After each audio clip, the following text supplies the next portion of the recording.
You know, the league is known to start the event at 6 exactly on time because we believe we need to honor those who come on time rather than those who come late.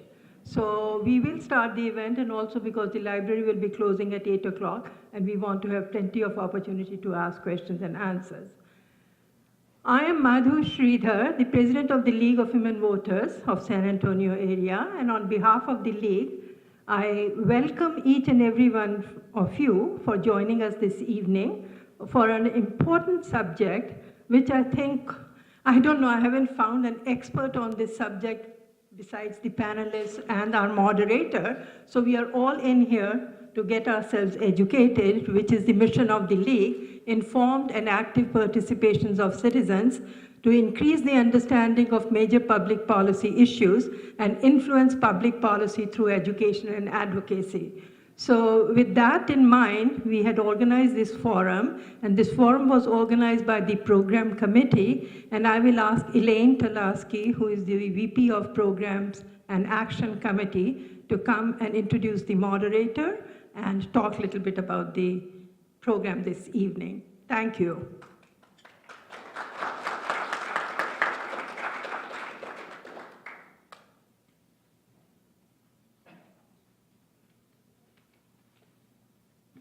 Thank you, Madhu.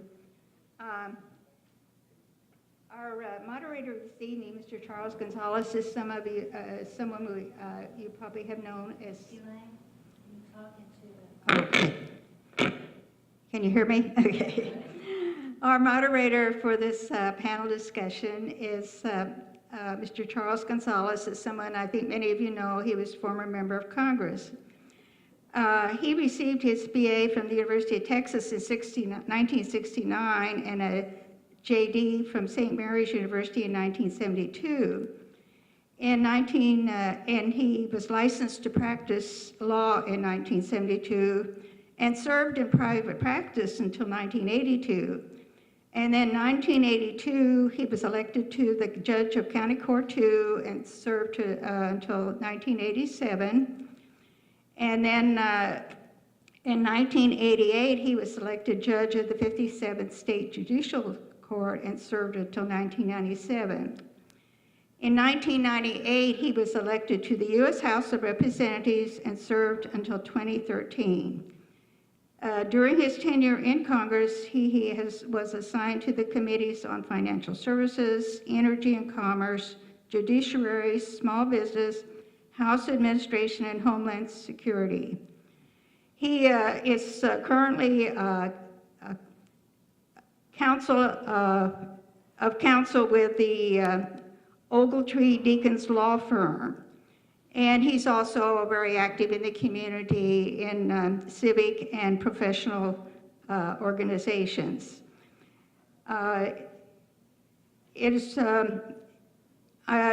Before I give the final introduction, I want to remind you that you were given a card so you can write questions, and they will be collected towards the end of the discussion. If you didn't get a card, just raise your hand, and we will get one to you. It is now my pleasure to introduce our moderator, Charles Gonzalez.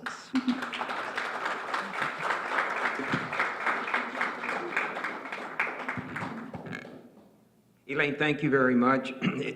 It's a real pleasure to be able to moderate this panel discussion. I know, as we were saying, sometimes eminent domain may not get the attention of a lot of people, but believe me, it is important and becoming increasingly more important as we proceed with public policy and the rights of individuals and the ownership of their property and their rights. What I'm going to do is I'm going to introduce the individual members of the panel. I'll go in the order that you see them now. And then, of course, we're going to be getting into some opening remarks, but I'll give you the format in a minute.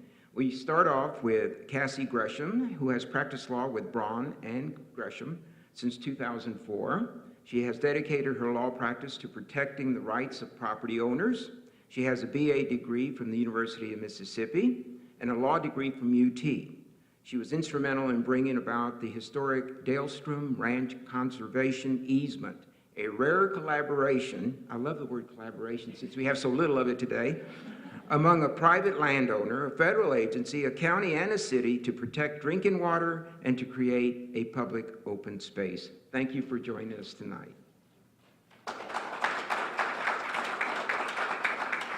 Next, Cassie is Britin Bostick, is a principal with Stewardship Strategies, a firm that consults in the areas of design, planning, historic preservation, economic development, and conservation. She has a bachelor's in science degree in environmental design from Texas A&M, a master of science degree in community and regional planning, and a master's in public affairs from UT Austin. So we have an Aggie and a Longhorn all wrapped up in one.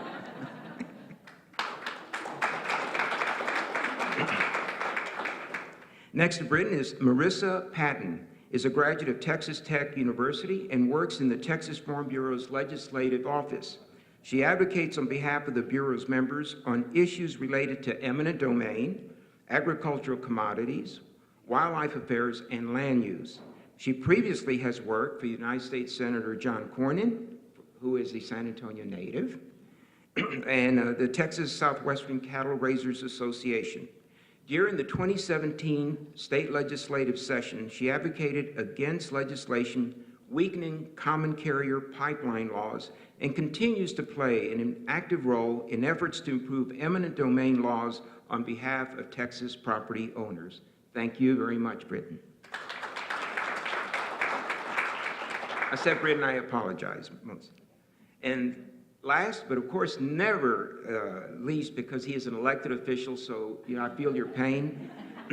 The Honorable Michael Carpenter is serving his third term as mayor of Schertz.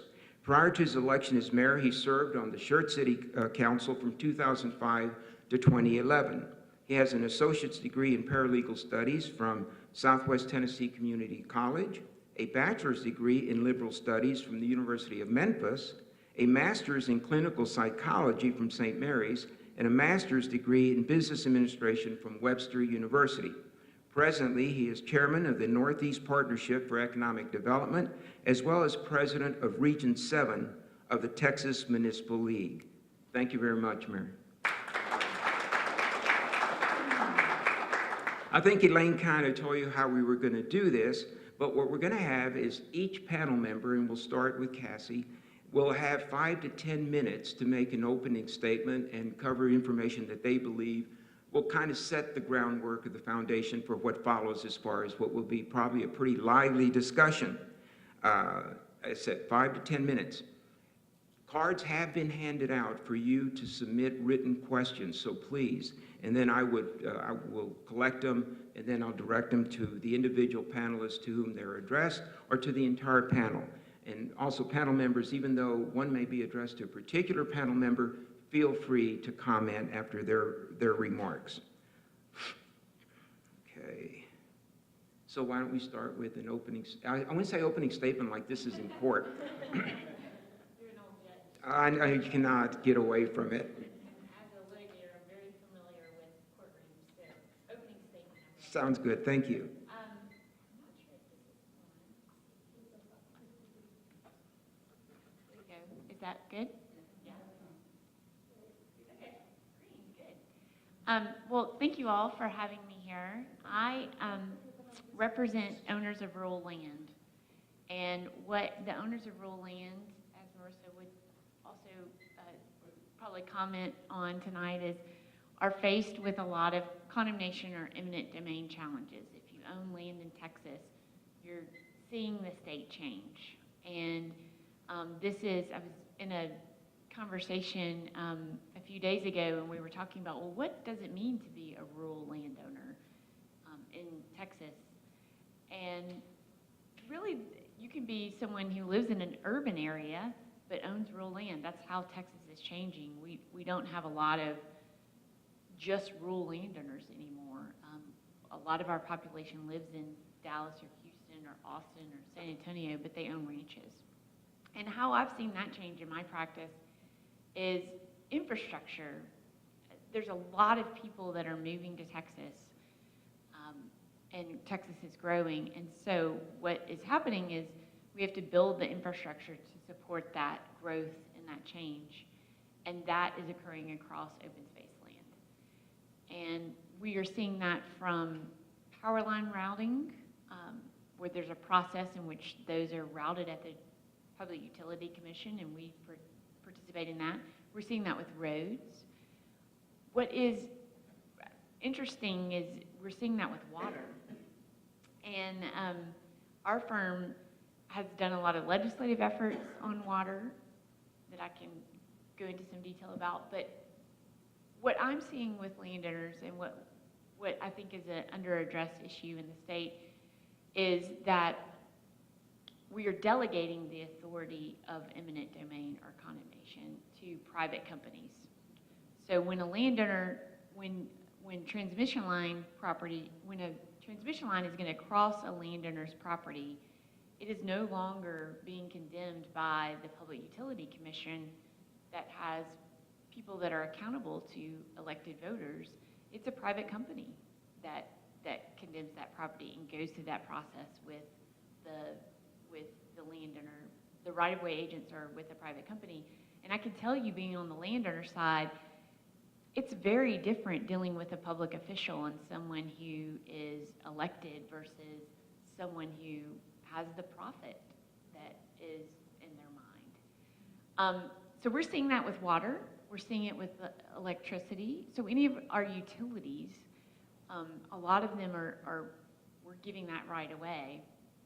And the reason why we did that in the past is because in order to develop rural land in Texas,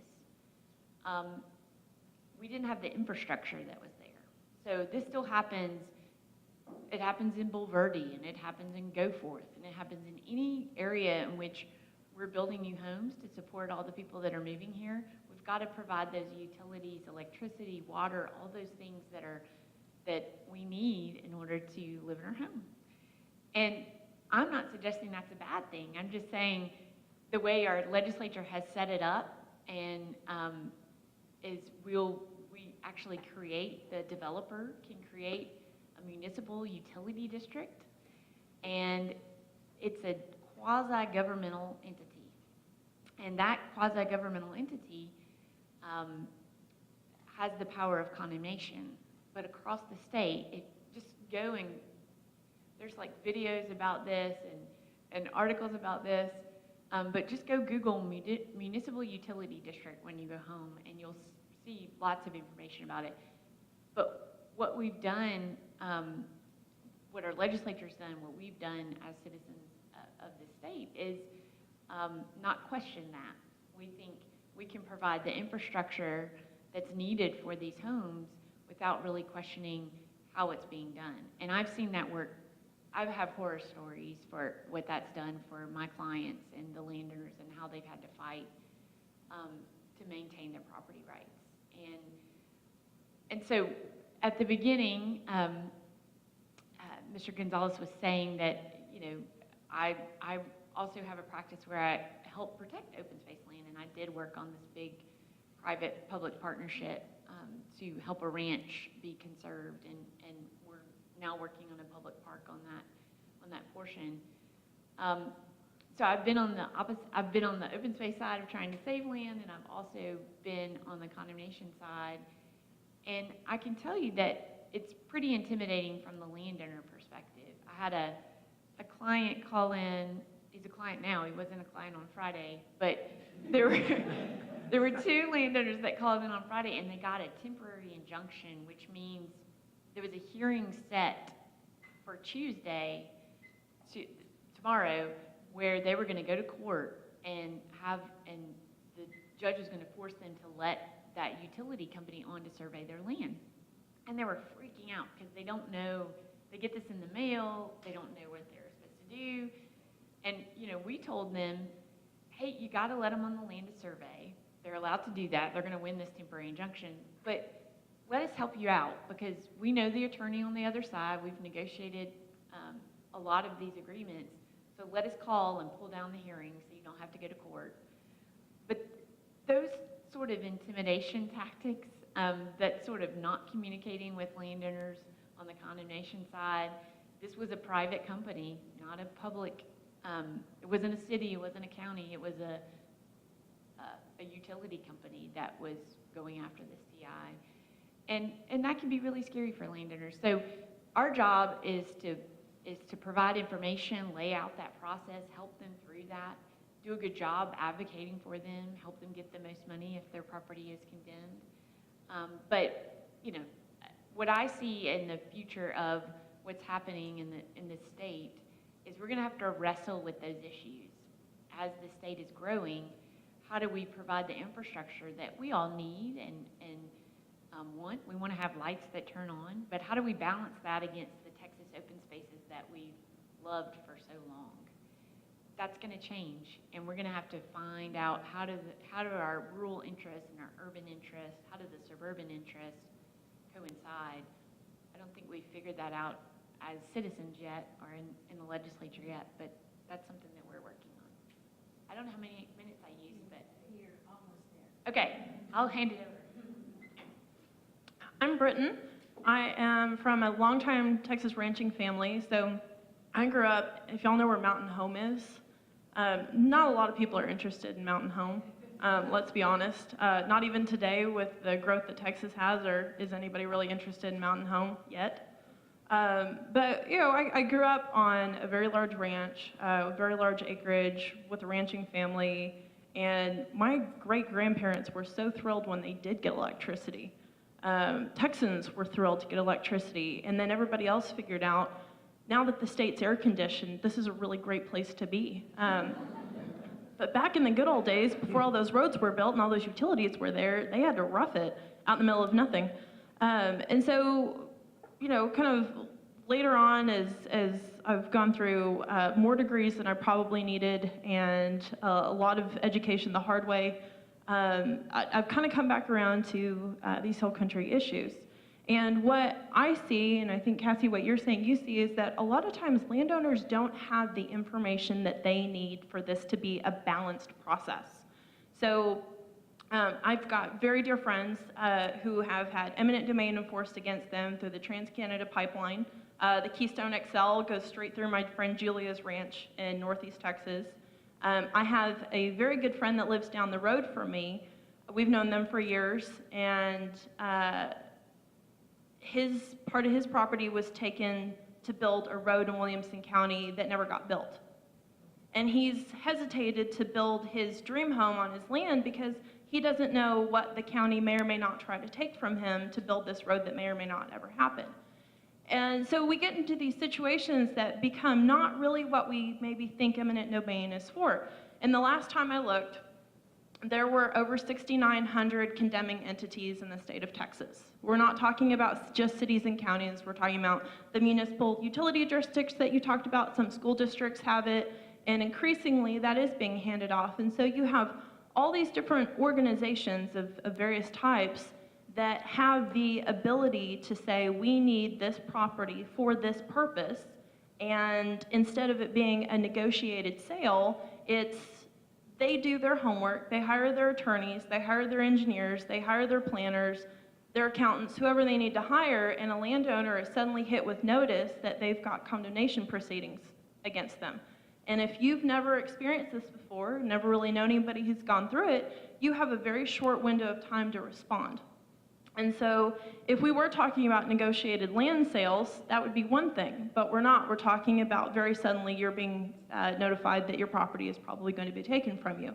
And so you can imagine that puts people in a very intimidating situation.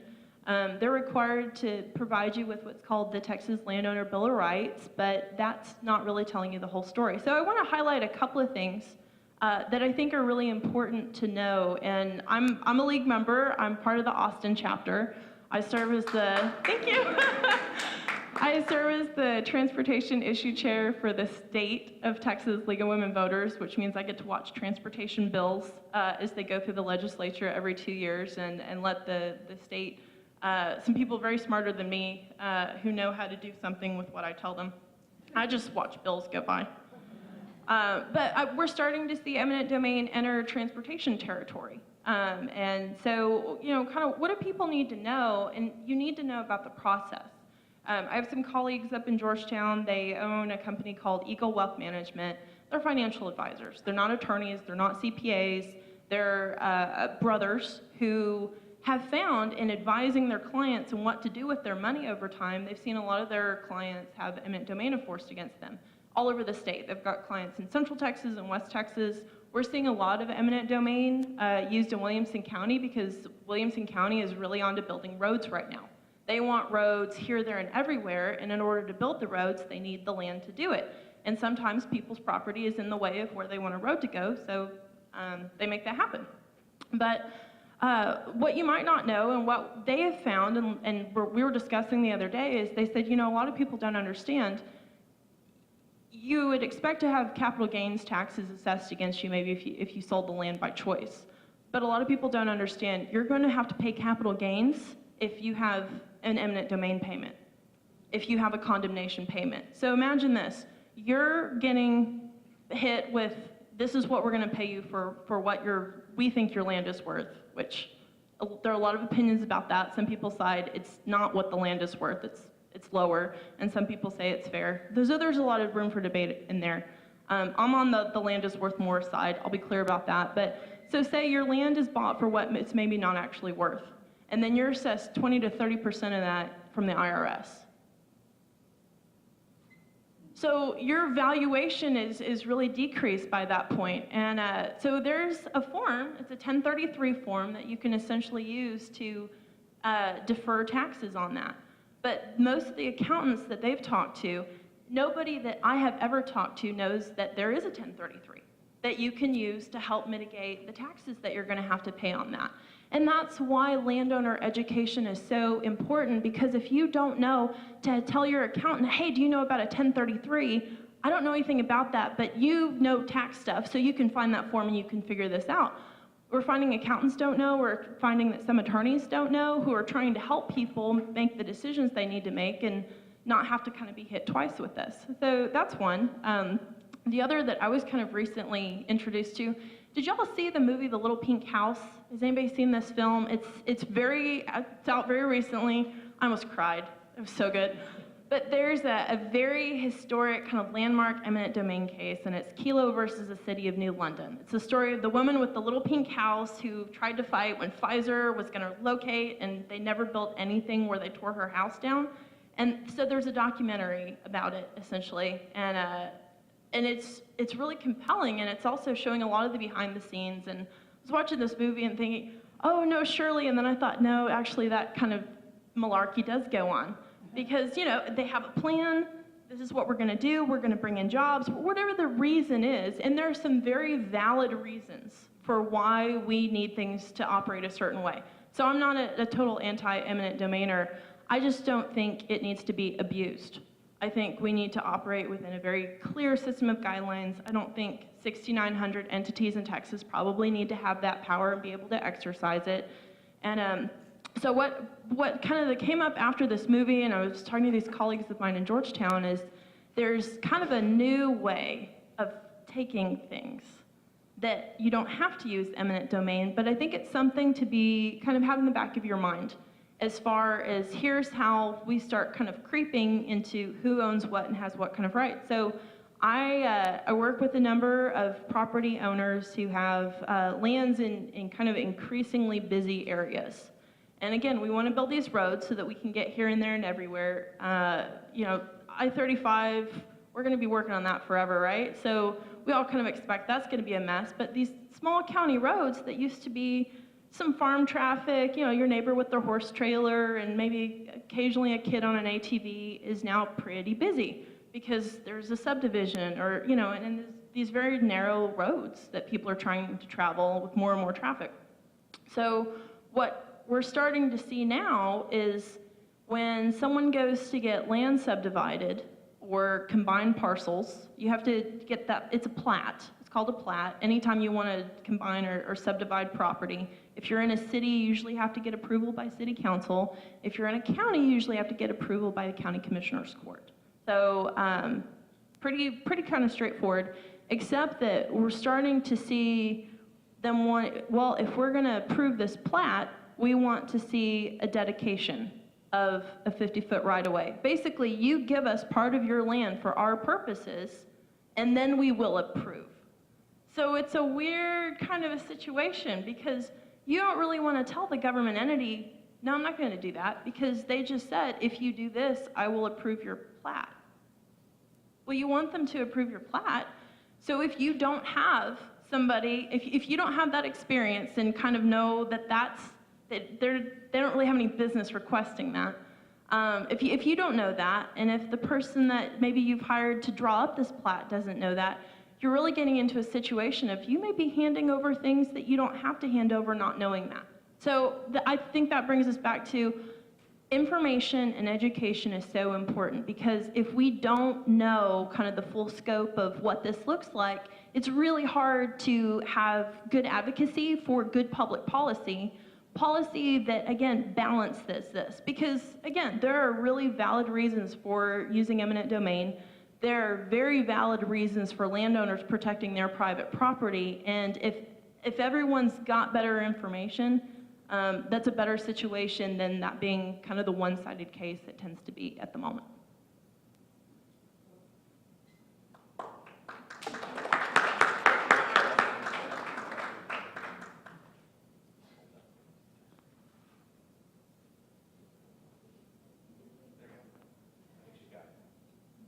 Trial and error. Well, thank you so much for having me. Britin, you just kind of hit the nail on the head as far as one huge component in Texas Farm Bureau's opinion that would be very helpful for eminent domain is certainly education for landowners.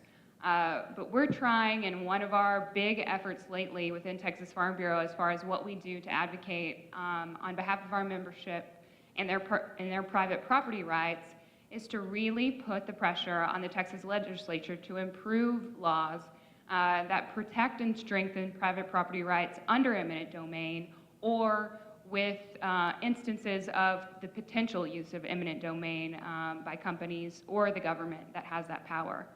Of course, Texas Farm Bureau is very active in private property right fights, whether that be groundwater or eminent domain. They were a big part of the big push during 2011, I believe, which passed Senate Bill 18, which kind of got us started. But we definitely have a lot of room to improve, and we're going to be attempting that once again at this coming legislative session in 2019. The last session, we formed 2 years ago, Texas Farm Bureau, Texas Wildlife Association, and Texas Southwestern Cattle Raisers Association formed a coalition called Texans for Property Rights in order to push for these legislative changes. And what we're trying to get at are meaningful statutory changes that's going to protect with several of the major abuses that we've been hearing about. Now, we constantly hear from our members and landowners throughout the state who have experience with eminent domain or with companies who have the power of eminent domain, and really the gripe list is too long to go into. But overall and in general, some of the main things that we continue to hear about as far as abuses go have to do with low ball offers being offered or even compensated not fairly for what the land should be valued. Poor or unfair easement terms or contract terms under which the process is going to go down, and of course that contract details the handling of that property owner and their land throughout the life of the easement, which is forever, and just the overall lack of balance in the process and how it all comes together. Definitely from the standpoint of landowners, they feel like even though we have been given this landowner bill of rights that's supposed to be given to them whenever they're approached by a company with the power of eminent domain, that doesn't quite do the trick. There needs to be more protections, more safeguards in place. We absolutely want to protect the right to self-defense and hiring up an attorney if that's necessary. There's also a process to where the landowner can go through a special commissioner's hearing However, in order to even get to that point, they have to be sued. So really, a lot of the frustrations go back down to what we hear are that landowners feel intimidated, and a lot of times they are intimidated. Not just they feel that way by the process, but these some of the companies know what they're getting into, and have some landmen who understand and know how to get the deal signed on the back porch, so to speak. That's not always the case. There are plenty of good actors out there, but there are some known bad actors who mistreat landowners, and some who even threaten them with that ability to condemn, just with the conversation about their first offer and the initial contract terms, which shouldn't ever take place in the first place whatsoever. So as a coalition, we tried to come together and figure out some legislative solutions and what those might look like. Of course, it has to do with, whenever we're talking about compensation, how do we determine the proper way to value land? And we have gone back and forth on ideas with that. And it's so difficult because a lot of property, and most Texas property, is all so unique. It's all so different. There's not a one-size-fits-all formula that you can find to just determine the fair amount for the easement that should be paid, or the fair amount for the property that's being taken. Another one that we got actually pretty far with last session is having kind of not necessarily a standard set of contract terms or easement terms, but something close to it. Something that gives landowners some property right protections without having to negotiate for them. And a lot of that is just the obvious. Closing gates behind them when there's construction companies are coming onto the property. Maintaining the easement right of way as far as just the upkeep. Making sure that some of the construction staff stick to whichever side of the property that the project is going across. We've had landowners having caught some construction workers completely on the opposite ends of their property on a game camera or something like that, which doesn't even make sense that they would be over there. There's a variety of things: insurance, making sure the landowner is not held responsible for any injuries, just basic stuff like that typically, if you bargain for it, landowners can get it sometimes. Usually that's the case, we hear. But that should just be kind of automatic. For the most part, the majority of landowners, the majority of our membership understand the need for eminent domain. They don't like it, they don't want it, but it's a necessary evil that we have to deal with. We just want to make sure that the laws set forth the necessary protections to fend off that abuse or any potential abuse. The legislature right now is studying the issue of eminent domain. The House Land and Resource Management Committee is having some hearings. They had one back May 9th in Houston. Definitely not where we wanted to be having a hearing, but we understood and we showed up for that one. What we heard the majority of condemners discuss is that this isn't a problem. We have extremely low condemnation rates. We have extremely low condemnation rates. Unfortunately, there was not the follow-up question asked as to why.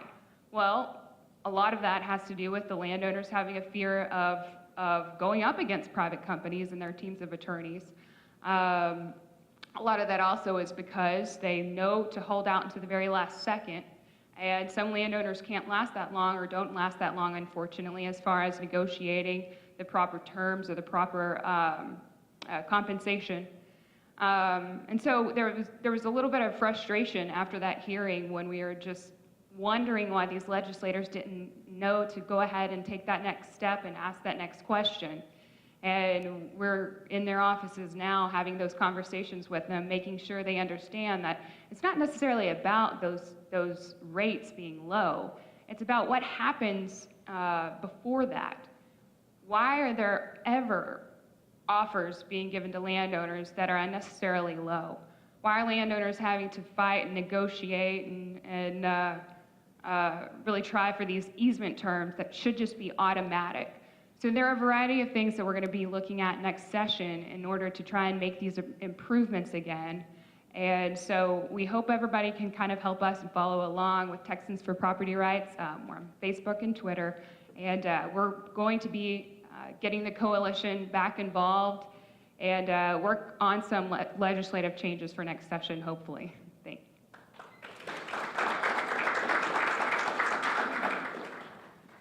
Well, so first of all, thanks to the League of Women Voters for inviting me to be here this evening. Congressman, thank you very much.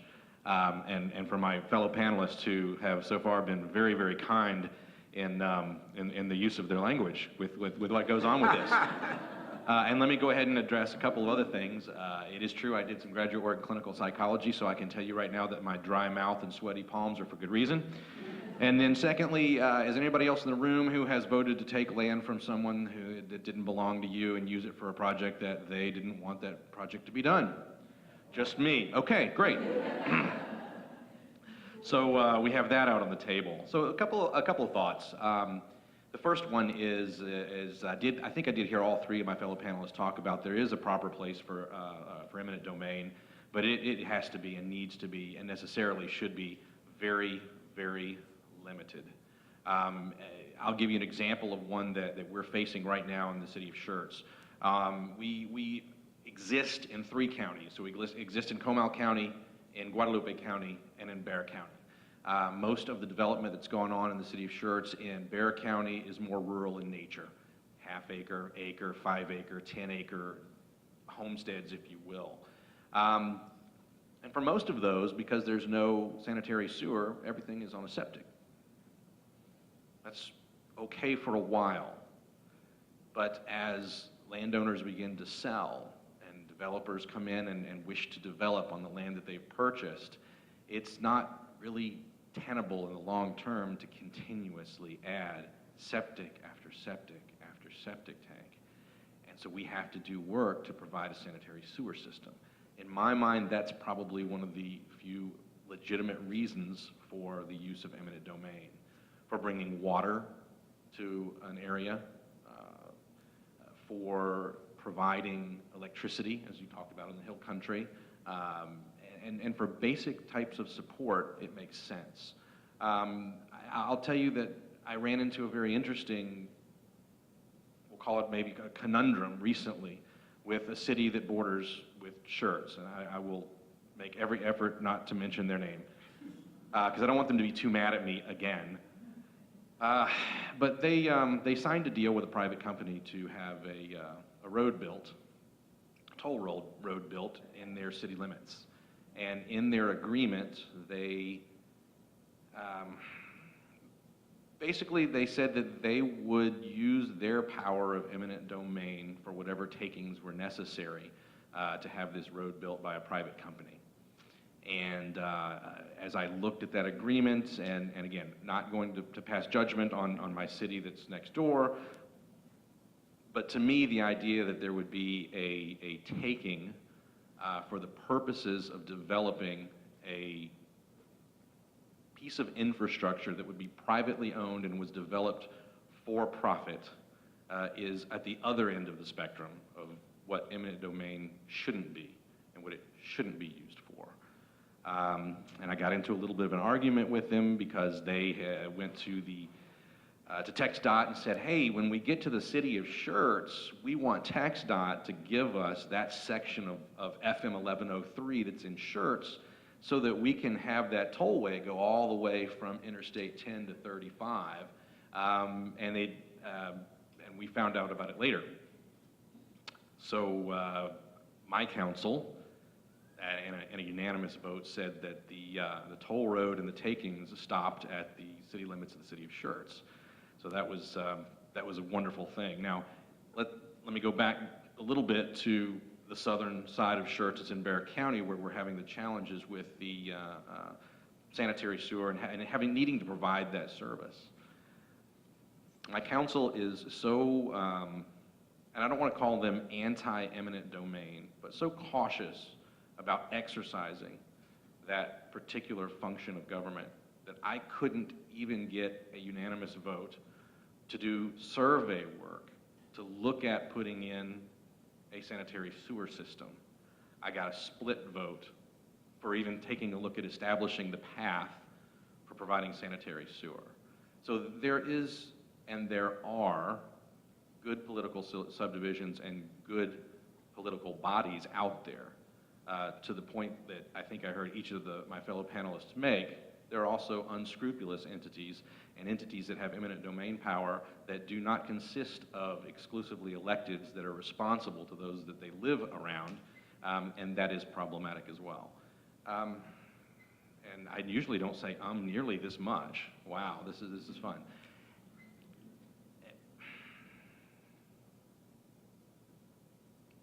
At the local level, in a municipality or in a county, particularly in those that are not as populous as others, the folks that we may be saying we're going to take land from or land rights from are our neighbors.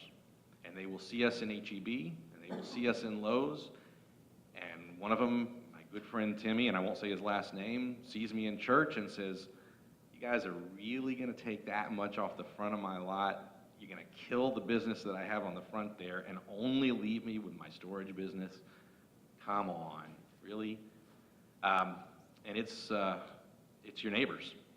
It's not an easy thing, it's not a fun thing, and it's something we try to do sparingly. That's within the city limits, and maybe my fellow panelists will have some commentary on this. There's also, in addition to a MUD, Municipal Utility District, there are also local government corporations. So the city of Schertz, in partnership with the city of Seguin, put together the Schertz-Seguin Local Government Corporation. We bring our own water in from the Carrizo-Wilcox. We don't use Edwards water except in times of emergency, or frankly, if we have to because of peak use times. There's also the Cibolo Valley Local Government Corporation, a partnership between the city of Cibolo and the city of Schertz. And we are, as those entities, engaged in building water lines and takings that are outside of our city limits. Sometimes outside of our county, our primary county. And in that case, there is a little bit of a distance. And it is a little bit of a different feel, if you will. However, most of us that are in public office can be found rather easily. And those folks from those nearby counties and cities that are affected tend to seek us out and have their conversations with us about their feelings, particularly about, well, why don't you just go around the border of my land between here and there? And yes, absolutely, we'll have those conversations, and it does get down sometimes to what is most practical from an engineering standpoint, what is most cost effective in the end. So it's a delicate balance, I think, for the scrupulous bodies that have the right to exercise this thing we call eminent domain, and being judicious and trying to be fair and dealing with your neighbors, and bodies that don't act in a scrupulous fashion and that do things for profit or do things for reasons other than a legitimate public need. Of course, now, you probably weren't going to try to get in front of the legislature and say, can you help us define a little better what is a legitimate public need? Because right now it's pretty wide and you could just about fit the whole state of Texas through the definition. But it's not as hard a conversation when it's a water line. It's not as hard a conversation when it's a sanitary sewer line. But if it involves anything, and particularly in the Kilo case, if there's a taking for private development, for the development of profit, that's not an appropriate use. The use should be limited, and the scrupulous bodies do so very, very sparingly. So I was first elected to city council in 2005. I believe I've cast exactly, I have to go back and look at the record, but I think I have it right, 4 votes in 13 years for authorizing eminent domain and takings. I think that's the way that it should normally be, right? We as Texans, we all pay taxes in the same city when we're talking about a municipality. We're all neighbors with one another, and we should be very careful to treat them the way we want to be treated. It doesn't always happen that way, and it depends on the entities that are engaged. So that said, I'll stop, and I know we'll have some good question and answer time, and thank you again for inviting me to be here. It's a pleasure.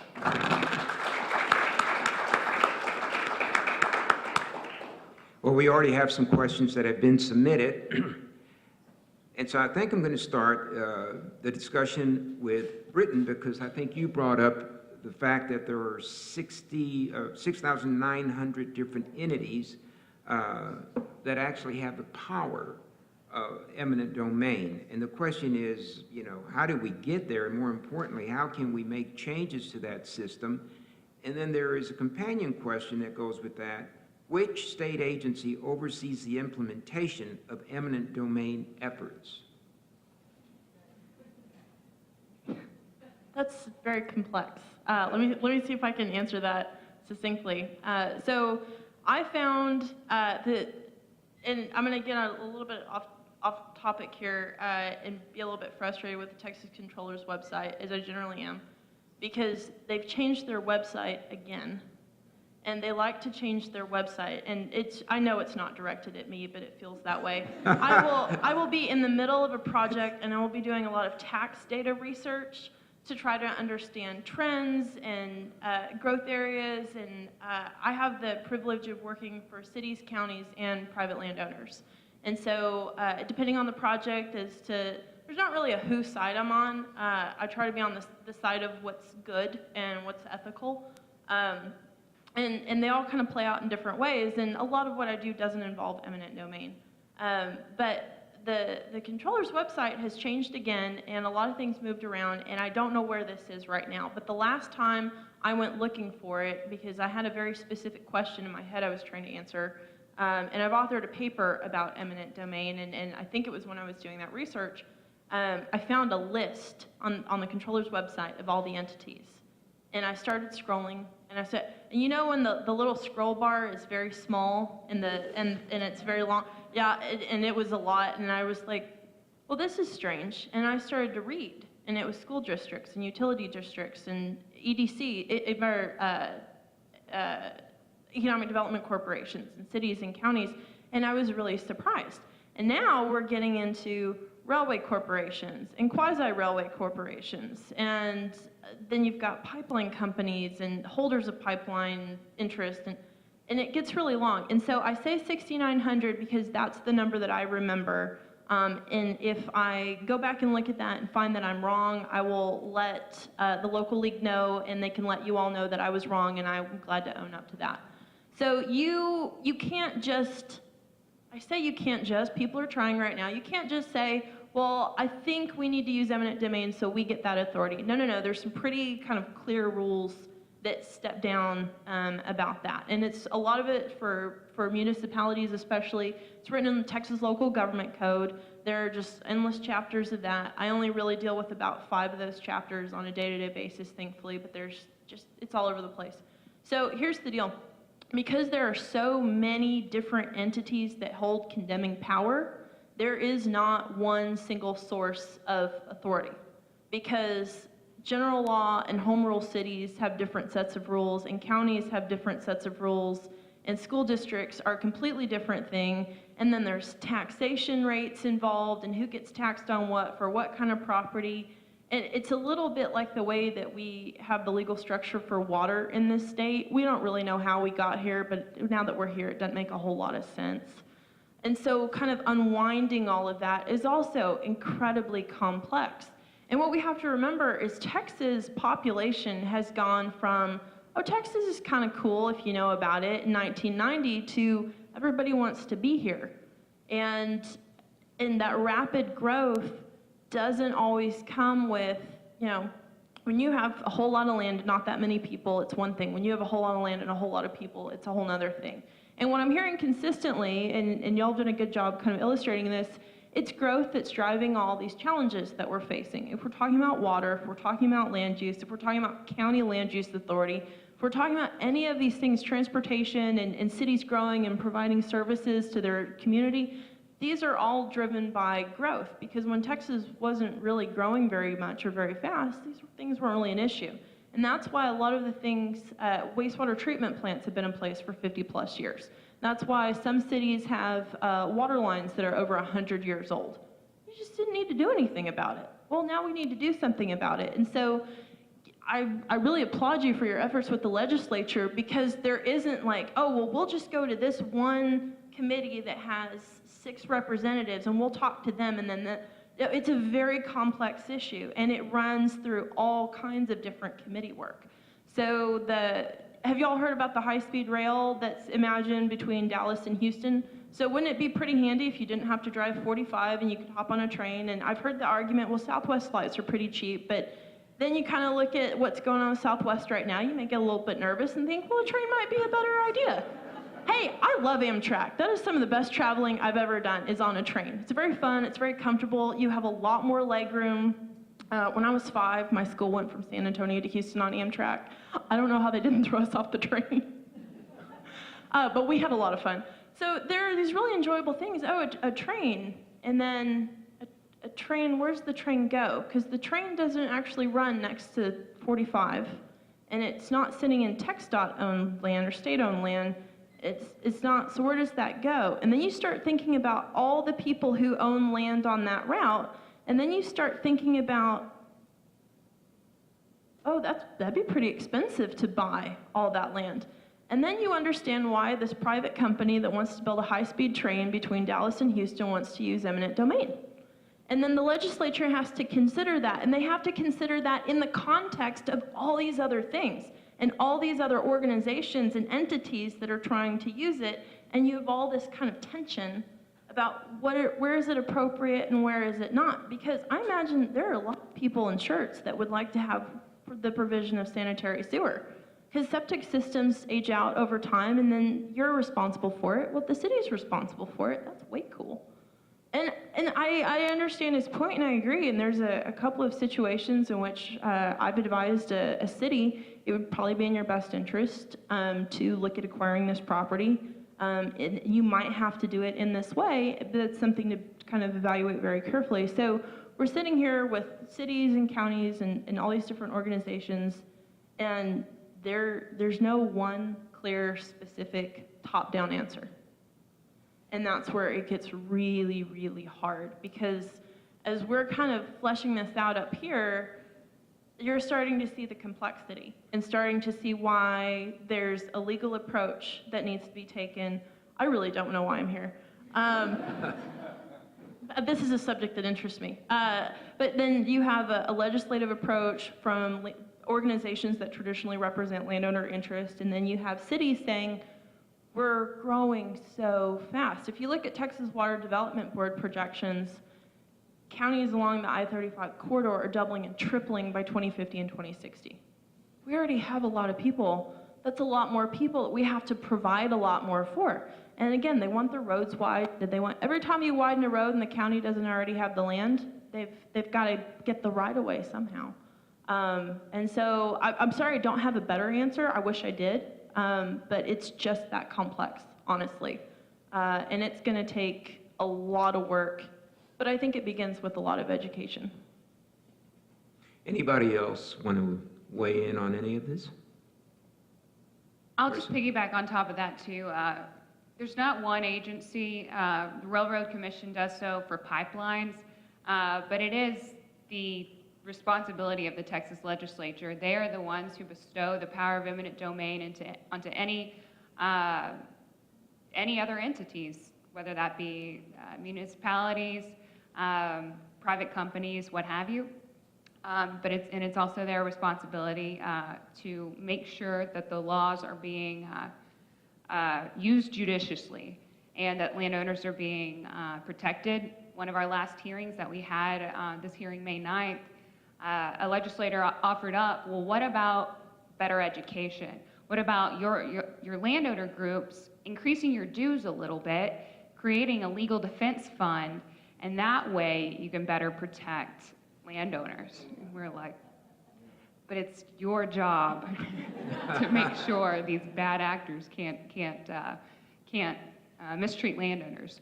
But that's all I wanted to say, and that we're really trying to drive home that there's many solutions, or there should be many solutions probably, but certainly there's a need for a legislative fix.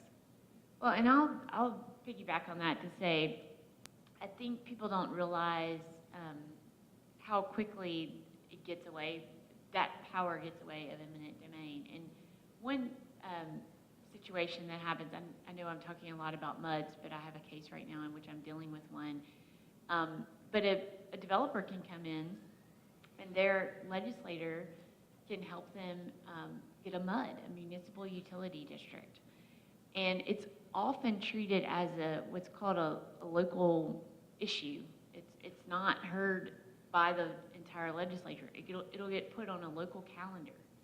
So if there's a local legislator that is buddy-buddy with the developer that's in their town, and they want to create this MUD because they want to provide water and sewer to the homeowners in which they're going to build their lots, they go and they form a MUD in the legislature, but it doesn't get heard by the entire legislature. And if you go to the local government code, it'll have every MUD that's ever been legislated, allowed, listed. MUD number 45, MUD number 35, and every single one of those has an eminent domain power. And in this case that I'm working on, I'm not going to name names or developments, but in this case, that developer used its MUD, and it's very, very common for them to put on their board of directors their golfing buddies, their friends, and then they just pass things. There's one person that elects the board of directors, and it's the person that used to live there that they sold the ranch to, and they are the ones that the board of directors is passing, and they're passing tax rates, and they're deciding which landowners to condemn. And in our case, I represented a landowner who was next to a development. And that developer said, oh, well, I don't have a way to get to this creek other than to put my stormwater and my wastewater on your property. So he convinced all of his board of directors, who were his golfing buddies, to condemn my client's property, to put the stormwater and the wastewater on my client's property to get it to the creek. And that's not allowed, but you have to prove, a landowner has to be sophisticated enough to be able to prove, well, that's the developer condemning my property, not a municipal utility district that has some sort of independent authority. Well, the good news is that how that case turned out, it's not exactly done yet, but the homeowners took over in that development, and they told the developer, no, we're not condemning our neighbor's property. You need to figure out another way to put your stormwater and your wastewater. And they non-suited the condemnation action. We're still dealing with what they're going to do with the stormwater, but it's MUDs created by the legislature or by TCQ. They can go and petition TCQ. They can even petition a county. Elected officials in a county can create a MUD, and they can say, oh, that MUD has eminent domain authority, and it's just one line in their charter, basically. So for me, as representing landowners, you know, I do believe that there's a legitimate reason to sometimes use condemnation. I do not believe that private developers should be able to condemn private landowners. That just is not what it was meant for. And we've got to change that. So what the legislature could do is not allow that anymore. But then, what do you do about development that needs to get done, or properties that need to have sewer and water, and it's a conundrum. And what we've done is, in this state, is done the most expedient thing. What's the most efficient, what's the cheapest way? How do we get, if these people want to develop in a development and have houses there, then they pay for, over time, for that water and that wastewater. Not a bad idea from a public policy standpoint, but it does harm neighbors and landowners who are there. Right, I'm going to get off my soapbox. No, it's not. I think that's of the greatest importance, and the concern that I have a sense from the questions that we're going to get to the others, but it's the Fifth Amendment to the United States Constitution does have the language that nor shall private property be taken for public use without just compensation. I'm sure when the Fifth Amendment was adopted, everyone was under the impression that the entity that would be exercising eminent domain under that power was going to be government. And Barney Frank, the wonderful Barney Frank, used to say, look, government is just another word for when people want to do something together. But is a mud another word when people want to do something together? Or something that's driven by developers and creates a utility district, is that the same thing? I'm not sure that we're going to turn back the hands of time on these issues. I think that's what bothers almost every citizen out there, you know, that it's not Mayor Carpenter and the city council, or it's not our mayor or the judge or whatever, moving forward with something that they're voting on and maybe costing their political lives, but moving and representing people. And so I think that is the first question, I guess, that is, it's not necessarily in the traditional government. It's not the county. It's not the city. It's not our San Antonio water system or whatever. I mean, this is really curious. And what I'm now going to read to you, and because this will really get you, but I'm not sure this is still the situation. And I would like for y'all to tell us if it is, because it goes to the very heart of some of these questions. And I'm going to go all the way back to 2007, 2008, T. Boone Pickens and his water district, which is very interesting. This is a very old story, and I got it off the internet, so I will not vouch for any of it. So. Okay, Pickens still needed the power of eminent domain if he was going to build his pipeline and win power lines across private land. And by happy coincidence, the legislators passed a smaller bill that made that all the easier. The new legislation loosened the requirements for creating a water district. Previously, a district's 5 elected supervisors needed to be registered voters within the boundaries of the district. Now they only had now they only had to own land in the district. They could live and vote wherever. And then, of course, y'all know the rest, because this is probably, I don't know, I'm not going to say that it was an abuse, because I'm sure Mr. Pickens would say I followed the law. I mean, that's, you know, usually that's what our clients want to hear. Pickens moved quickly to take advantage of the new rules. Over the summer of 2007, he sold 8 acres on the backside of his ranch to 5 people in his employ. So Stillwell, who resides in Houston, 2 of his executives in Dallas, and the couple who manage his ranch, Alton and Lou Boone. A few days later, Mesa Water, which is the district, filed a petition to create an 8-acre water supply district with those 5 as the directors and sole members. On November 6, Roberts County held an election to decide whether to form the new district.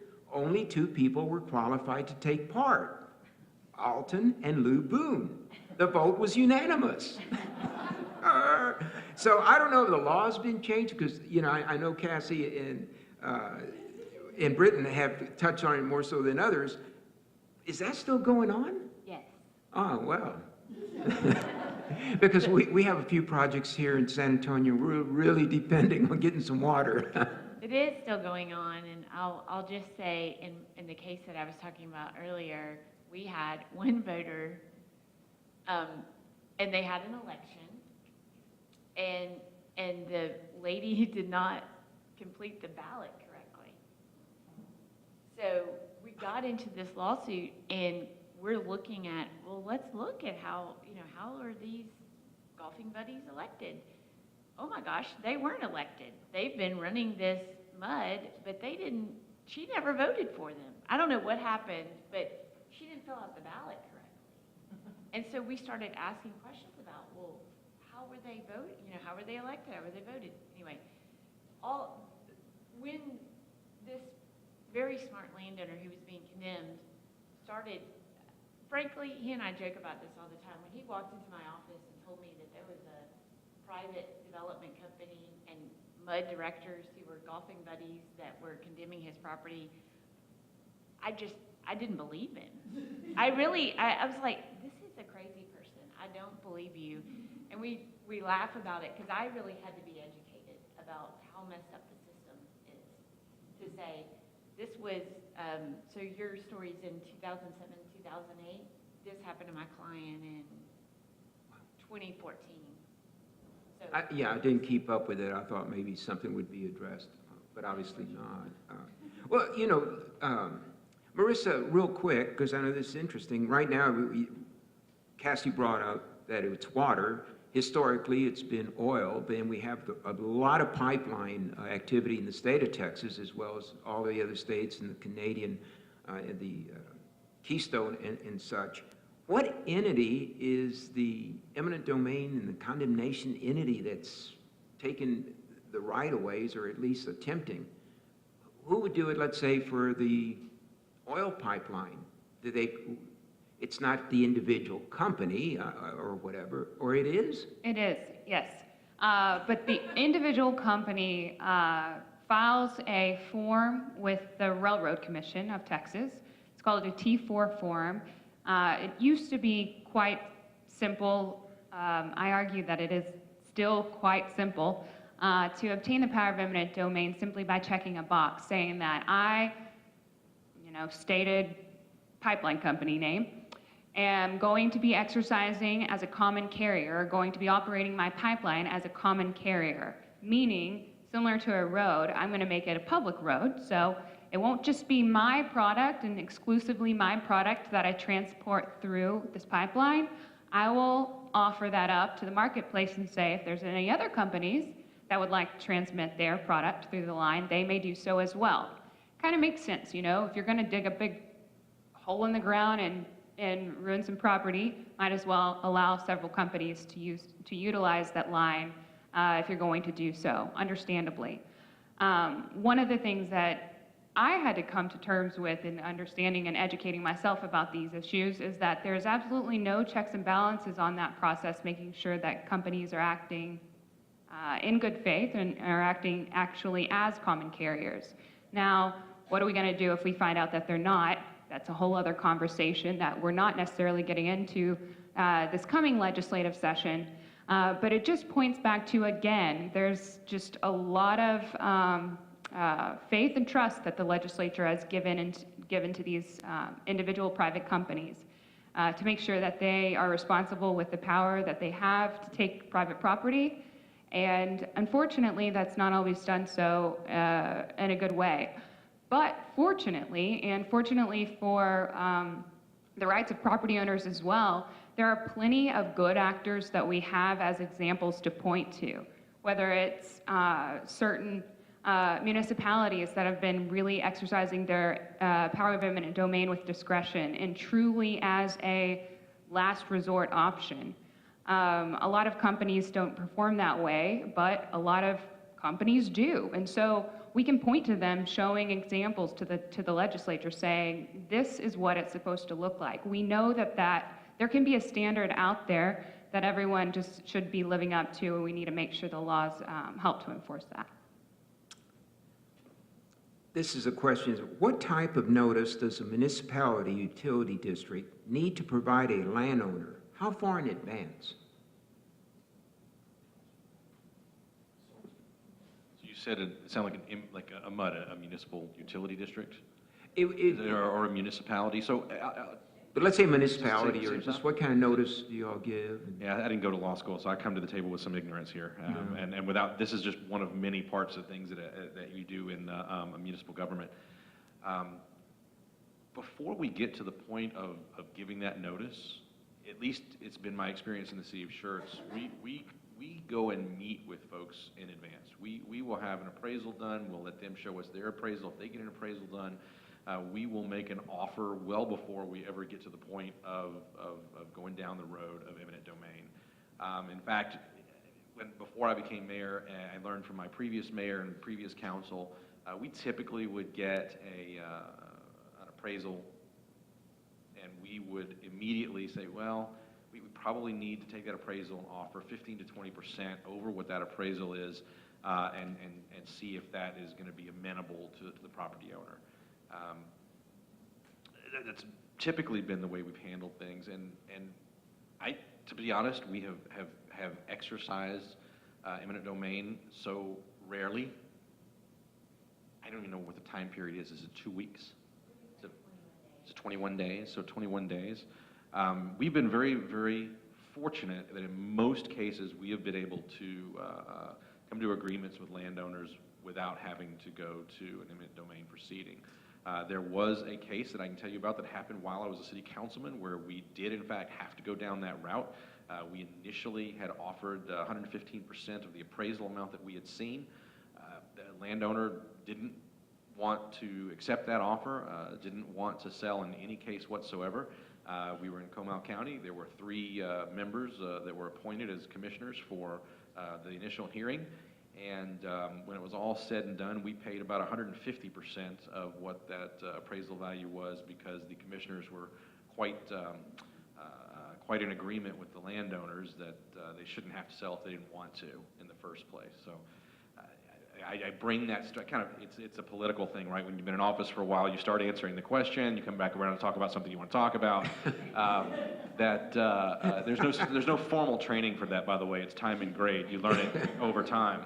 But that's typically been the way that we've done things. So my ignorance around the amount of time that it takes is probably because we've been very successful in negotiating and working with our landowners in advance and coming to an agreement that not only they're amenable with, but in the end they say, you know what, this is fine. And when everybody around the table say, you know, it's not really what I want, but we've come to the center of the table, and this is something we can all live with.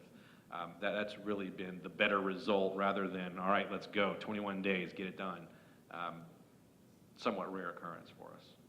And I'll say, in my experience, that's the difference between dealing with a private pipeline company and a city or a county government, because they're your neighbors. And so there's just a different level of respect, and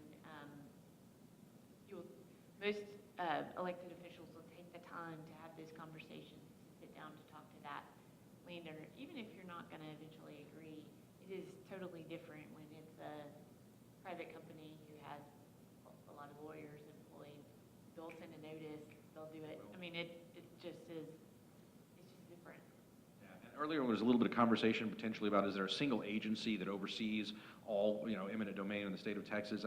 I guess I would just say that I think that we as citizens should be careful with how sweeping that might be, because as a landowner, if someone is going to condemn a portion of what I own, I hope it's my local elected officials, because I'm going to go knock on their front door, or I'm going to catch them in H-E-B or Lowe's, and I'm going to have my say with them.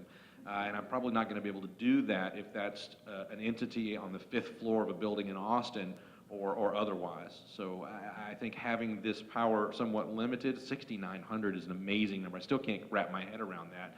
To local folks that you can confront directly, it makes a lot more sense to me than having it. Gosh, I could go somewhere with TCEQ right now, but I won't. 5th floor in Austin somewhere, or some other place where there's a central authority. And Mayor, the projects that require eminent domain, of course, these are really community. Even the citizen whose property is being condemned and such can relate to the need. Is that something, as opposed to an oil pipeline that is just running through your property, or maybe even taking water and shipping it to a bigger city somewhere else? I mean, that is part of the issue too. Yeah, it's a much easier discussion whether they come to the front door or catch me in H-E-B, to say we're doing this because we need to bring sanitary sewer down there. We can't have so many septic tanks. You know how that's going to end up, 15, 20 years down the road. And some of them will say, well, I'm not going to be here in 15, 20 years, so just stay out of it completely. And we're talking about bringing water, right? Quality water to the city or the cities that, as I've mentioned, the 2 local government corporations we put together, or anything that everybody can clearly see there will be a true public benefit. It's a much easier discussion. So let me also say one other thing about that, and this talks to probably more so in our rural counties, or at least are not as populous as the big 5, if you will. Having a strategic plan for a county, a strategic plan for a city with a clearly delineated master thoroughfare plan, and talking about putting long-range plans on paper that allow landowners to see what might happen in the future and take action today, whether they want to sell, whether they want to build here on their land instead of on this side of their land, allows them to take actions to mitigate their risk early on, is also, and I know it's an oxymoron to say good government, but good government puts that documentation forth, provides that information to the citizens, and gives them an opportunity to be well in front what may happen in the future. So I'm sorry, I had to kind of throw that one in there too. Communication helps the entire process. You sound way too reasonable, and Time and grade, sir, time and grade. But real quick, I was reading, what I read to you about T. Boone Pickens was from Bloomberg, and the article was entitled, "There Will Be Water," which was a take from the movie There Will Be Blood. And so, Mayor, I know when you discuss things that, as you approach and you put people on notice and such, well, T. Boone Pickens tried to do that with some of the ranchers, and they went and discussed what their plans were about a 250-foot easement and such. And this is what one rancher said: "Land goes way back for a lot of people here. If you tell people you want their land, Texans raise their guns." I'd say just hire a lawyer. I mean, so let's go with the next, and this is going to be, again, maybe another Texan saying that whiskey is for drinking and water is for fighting. I said, for Cassie, can you say more about the water cases you mentioned? Well,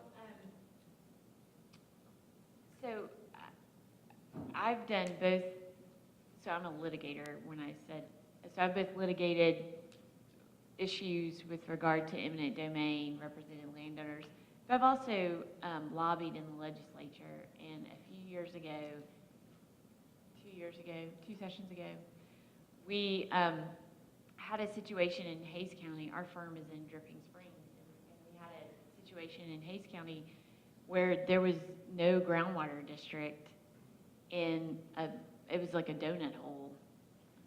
You guys don't have that in San Antonio because you've planned that out and you're addressing your water issues. But, you know, rural Texans historically haven't wanted to be regulated and thought that they could, you know, take care of their water on their own. Water is for fighting. So, but one issue that we worked on was to expand the Barton Springs Edwards Aquifer District over a portion of Hays County that would require permitting, because we had a company from Houston come in and want to, this ties back into eminent domain, wanted to pump a significant amount of water from a ranch and lease the rights to do that. There was no oversight authority on how much they would pump, and a lot of the landowners were concerned about the damage to their wells.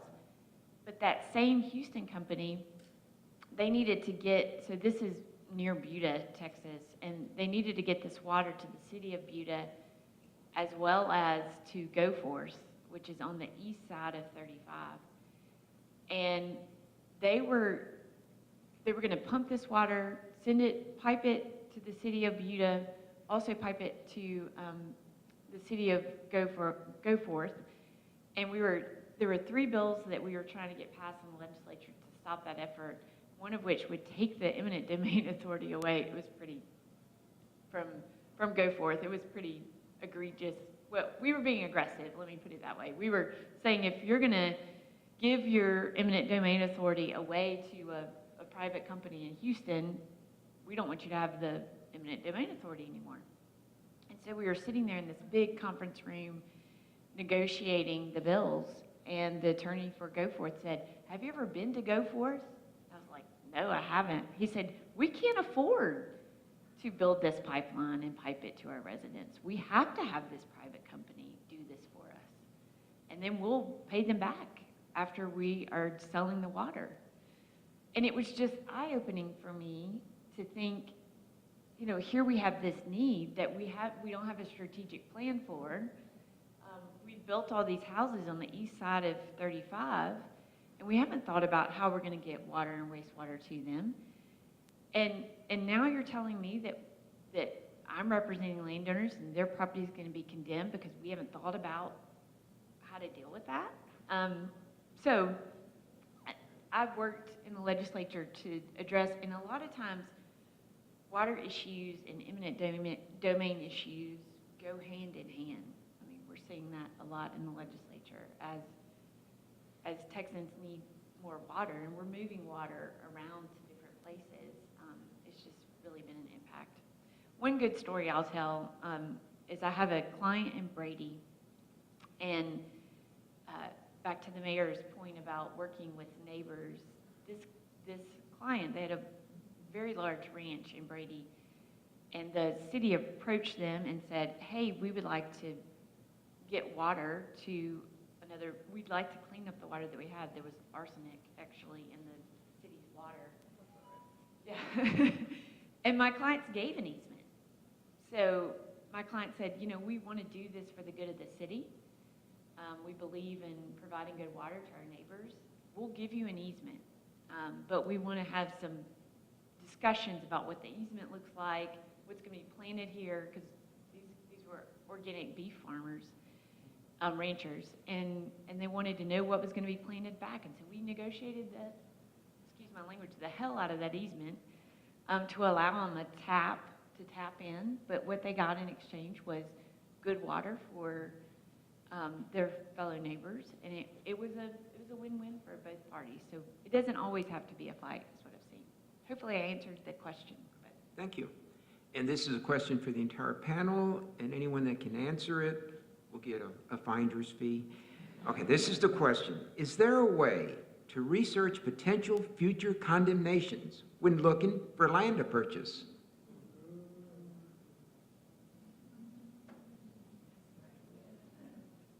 Since we have some short answers, no. So I'll build off what the mayor said and about strategic plans. And so one of the reasons I do what I do professionally is, which my mother still doesn't understand. So if you don't know, don't worry about it. I prefer it that way.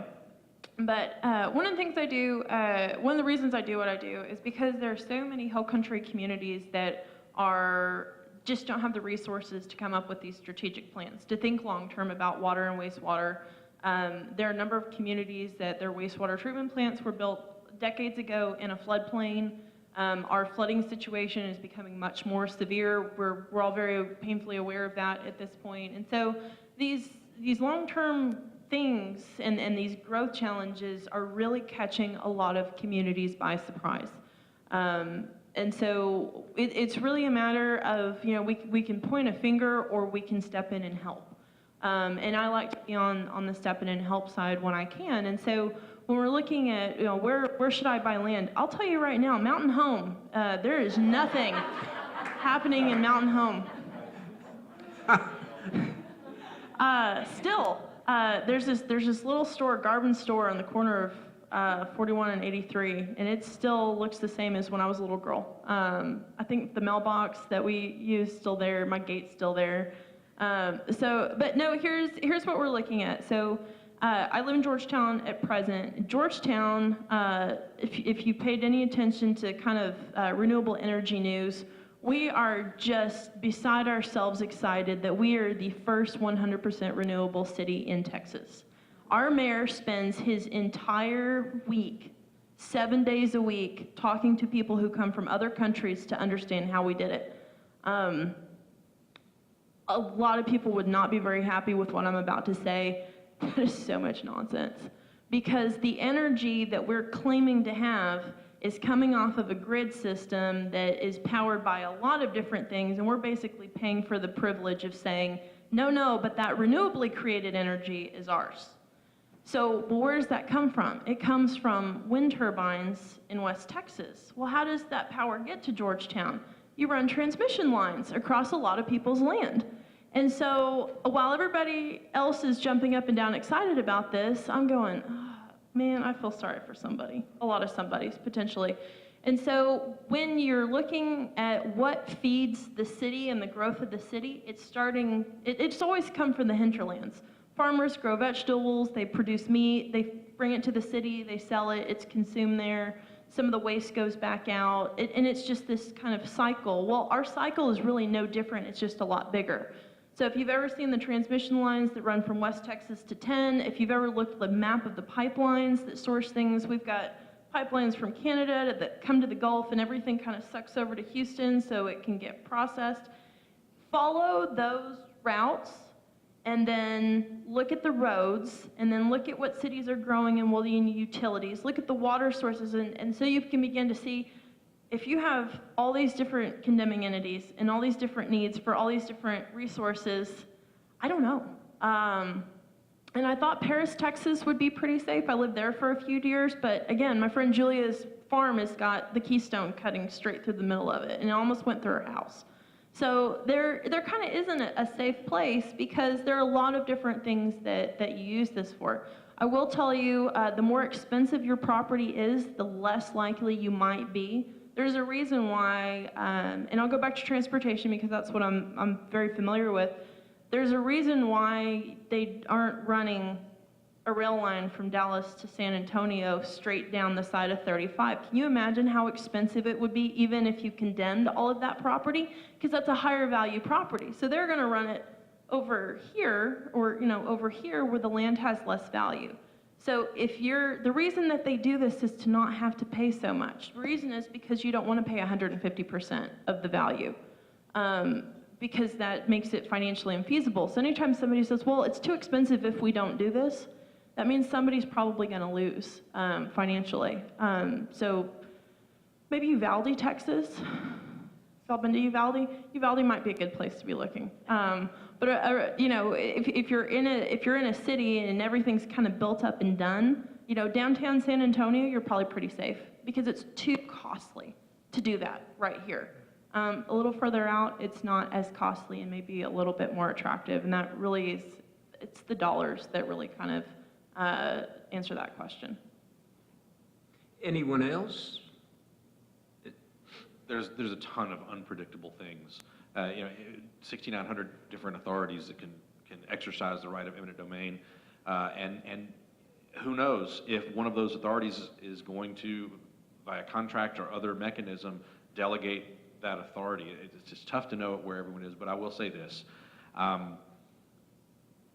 Politicians have a lot of trouble stopping talking, and if you engage local leadership and have a conversation about what's going on in this city, what's going on just outside your city, what's going on in the county, they'll talk about it as long as you're willing to listen. And you get a lot of insight that way. Will you mitigate your risk completely? No, you will not mitigate your risk completely. But talking to the folks that are engaged, talking to planning and zoning commissioners in a given city, man, they got their hands, they know just about what's going on with every parcel in that city, and what the plans are long term. Talk to economic development. There's all kinds of folks that are either appointees or electeds that are thrilled to talk ad nauseum about their city or about their political subdivision, and will give you lots of information. It's free. Thank you very much. The next question is quite interesting. The Kelo case is terrible, and disrupting San Antonio neighborhoods with highways has long-term ramifications. But in modern times, how often does eminent domain affect persons who own small or average lots? Then the companion question would be, is the fear of not having property rights an unfounded fear for persons who are not in the highest income brackets? So the question goes to the little guy. Should the little guy be worried about eminent domain? Anybody can go. This will probably take several of us to answer that question. The little guy could still certainly be impacted, absolutely. I would say that my family's property, we don't have a lot of land, but we've got transmission lines on our property now. It's not necessarily anything that's limited to large property owners. We hear about from large property owners more so than smaller landowners sometimes. But one of the other rubs I have with this issue and with understanding this issue is there is an infinite lack of data. I can't give you a good answer to the question, and I think it's a fair and good question, and I've wondered that myself. But we have no way of knowing. There's no reporting requirements. There's no oversight necessarily. The Texas legislature can look into it if they want to dig, or I guess as an individual, I can go and ask my county clerk to turn over some of the information that they have on settlements, but it won't have or won't speak to the kinds of offers that landowner was given or kind of what the process was that they had to go to get to that settlement amount. So it's hard to determine and hard to define, but you know, maybe some of the other panelists can help me answer this question as well. In our practice, we've seen both large ranches be impacted and also small lots, basically. I've had clients that come forward and maybe they have a half acre, an acre where their house is built. And we've argued before that it's a complete take of that home and that lot because they were running a transmission line across that homeowner's property, and we've been successful in getting them paid to move. I mean, that is what they wanted because they didn't want to live underneath a transmission line. So we've seen it both affect large landowners and small landowners. In my practice, what is most important if you're a large landowner or a small landowner is to join forces with your neighbors. That is by far the best thing you can do. It's how you can be most effective. I've seen landowner groups really, really be effective in the way they've changed transmission line routes, how they've band together to move roads, how they've band together to oppose pipelines, and it's a lot easier to do that in groups than it is just to be a sole landowner. So I would say there's power in numbers, and so even if you don't own a big ranch, joining together with neighbors is really important. And definitely no silver bullet answer, no simple answer to it. I do think that those are in more rural areas, depending upon what the project looks like, are probably at greater risk. Another argument for having eminent domain authority with local elected officials, you know, again, we have to see what's going to happen. It's going to be a lot easier for an elected body to go through an area that is sparsely populated, that costs less than an area that is much more populated and is going to cost a lot more money. I mean, that's just the way that the mind is going to think. But to the point of landowners getting together, how many of you have ever driven from Arkansas across the Mississippi River into Tennessee on I-40? Done that? What happens when you get to the river? You have two choices, right? You can go to 240 north or 240 south. Why? Because Interstate 40 stops inside the city limits, and you have to go around the city one way to the north or one way to the south to get to the other side of the city, to get to the bridge, to get across the river, because a whole bunch of folks in a developed area said, you're not building an interstate through here, never going to happen, go around. And they had to go around. Which means all of us that drive on Interstate 40 now that want to go from anywhere east of Memphis over into Arkansas have to go around. That's probably one of the very best examples, and you can see this. Grab a map when you get home tonight, look up the map of the Memphis, Tennessee area, and you'll see Interstate 40 just stops. And what's amazing is if you don't get off and go to the north or go to the south, the road gets a little smaller, and then a little smaller, and then it tees at a neighborhood. It stops. It doesn't go through the zoo. It doesn't go through Overton Park. It just flat stops. So to your point about folks getting together, there's a great example you can see on the map about what happens when a potential development, this was a potential federal taking, right? Folks get together and say, no, not going to come through here, and the price would have been just extraordinary, and that was a big deterrent. So just an example. I'm sorry, go ahead. I was just going to say quickly, I think that's a really good example. So we may not have time to get into it tonight, but, you know, and I live up north of Austin, but hear a lot about Austin issues. And so something that we do need to be very thoughtful of when we're looking at who has condemnation authority is the more that becomes the purview of private development corporations who are we're still, in today and now, doing a little bit of what used to be called slum clearing, and it's now called economic revitalization or something.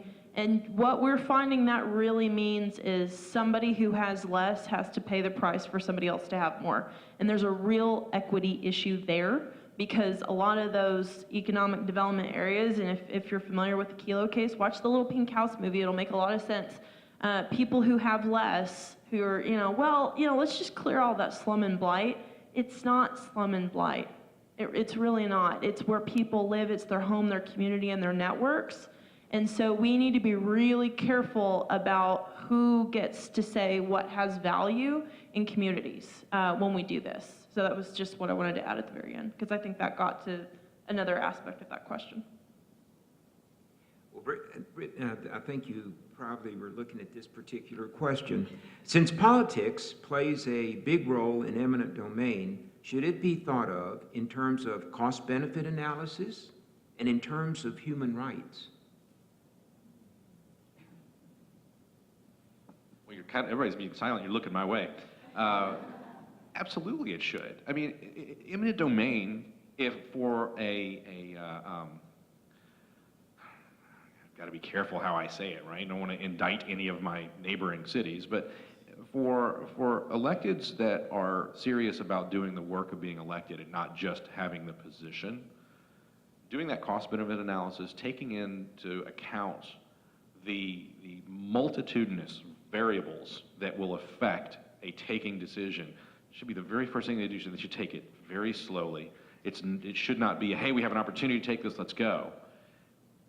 It should be conversations with the people that are going to be affected, finding out what is going to what cascading effects there are going to be for those individuals, for those families, et cetera. Sometimes, and again, it's interesting, by having the conversations up front, we're often able to get to a place where we have a solution without going anywhere near eminent domain. Right? The family that said, yeah, you know what, I think we have a responsibility to allow a water line to come across our property. Let's talk about what's good for both of us, right? And so I think that again, I come back to communication from the condemning authority with those who are going to be affected can sometimes come up with rather fair and equitable outcomes, and sometimes elegant outcomes. And I'll just give you a quick example. I was telling you earlier that I couldn't get a unanimous vote to even authorize the potential use of eminent domain to do a survey for a sanitary sewer line.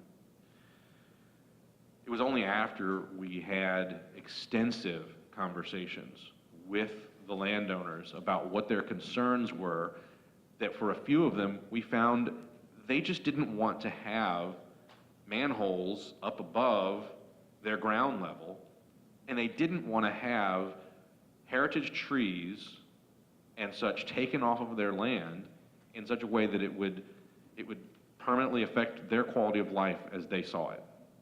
So we just had to come up with a way to, well, either we find a way to raise the land when we get to the manholes or lower them if engineering will allow, and then make an agreement that if we take out that tree there, here's what we're going to do in response to make up for it.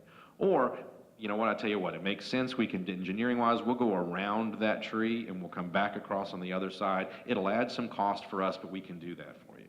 If an authority that has the right to exercise eminent domain takes the time to get into those conversations, it doesn't have to be nearly as egregious as it appears in the Kilo case and in others. Oftentimes, sometimes it takes more time and folks don't want to spend that time. An equitable or elegant solution will present itself. Have you ever thought of owning and managing a pipeline company? No. I think you'd be good at it. We don't see that necessarily taking place by a lot of the private actors.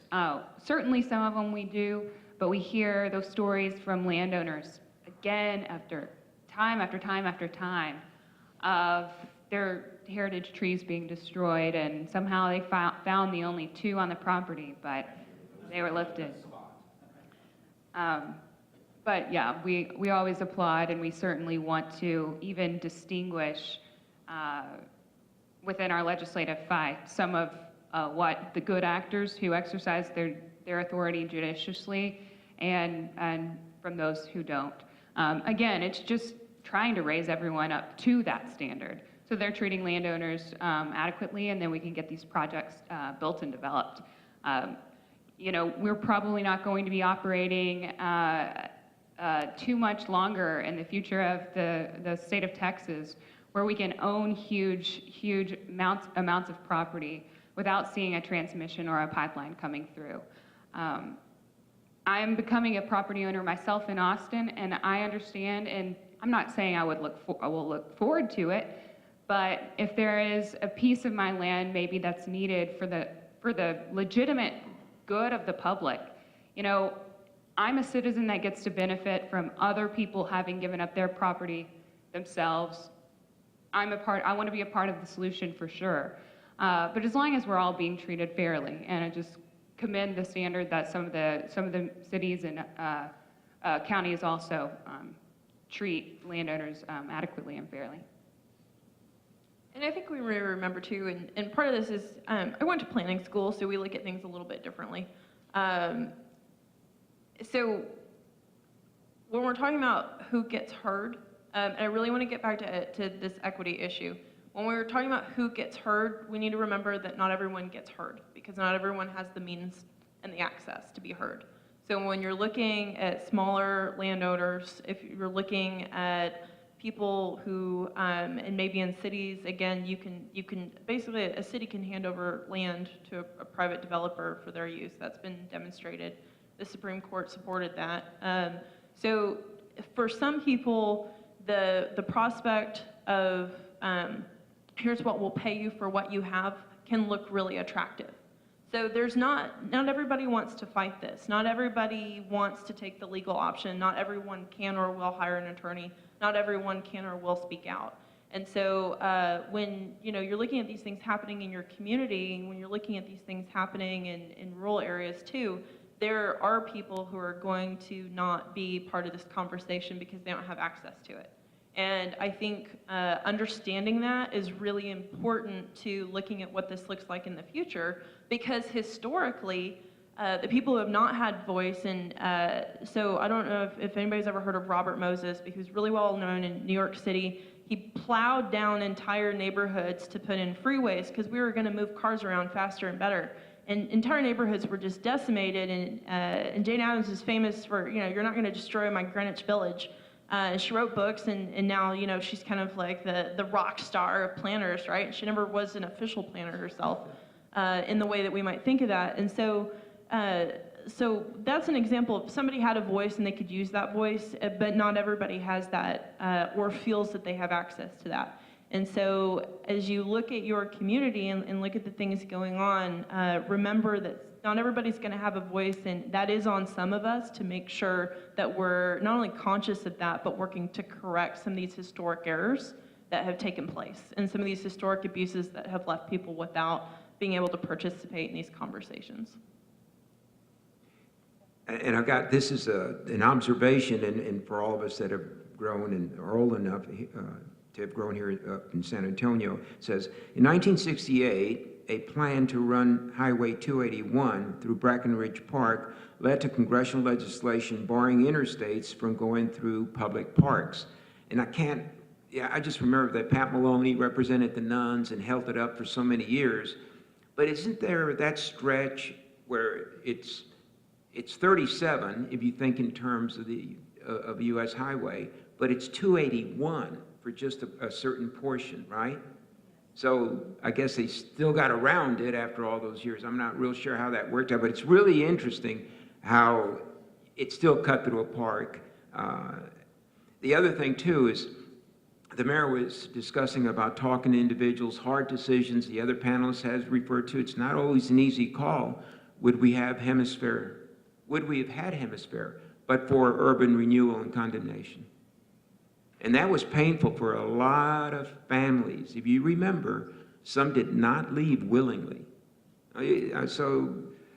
But what would we have done without hemisphere in San Antonio that basically jump-started a new era for us?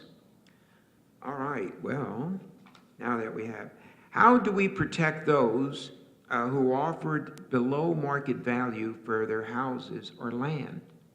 And so if y'all would explain quickly, because I know we're running out of time, there are commissioners and they make a finding, and can that be appealed? Who makes the final decision on these things? I'll take the first portion of that. So when a condemning authority decides to condemn land, if a negotiation doesn't work out with that landowner, they are required to send them an appraisal and notify them of their rights. But then the landowner gets sued, which can be scary for a landowner.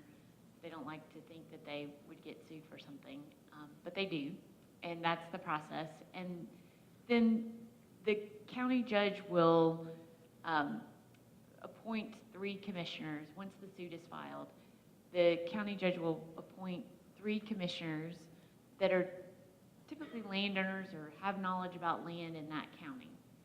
And you can choose to strike them. They'll have alternates and suggest someone, but it is kind of, sometimes you can ask for somebody to be put on, or if there's a problem with someone being appointed or they have a conflict, then you can ask for them to be removed. Then you go to an informal, it's a pretty informal hearing where the condemning authority will put on evidence about what they think the value of the land is, and the landowner has an opportunity to put on evidence. Sometimes the landowner is represented by an attorney and appraiser. Sometimes the landowner will go and represent themselves. I've even had landowners just not go because they know they're going to appeal whatever the commissioners decide. So the commissioners hear all the evidence that's presented, and then they decide what the value is going to be of the property that's being taken. And then the landowner has the opportunity to appeal that to county court at law or district court.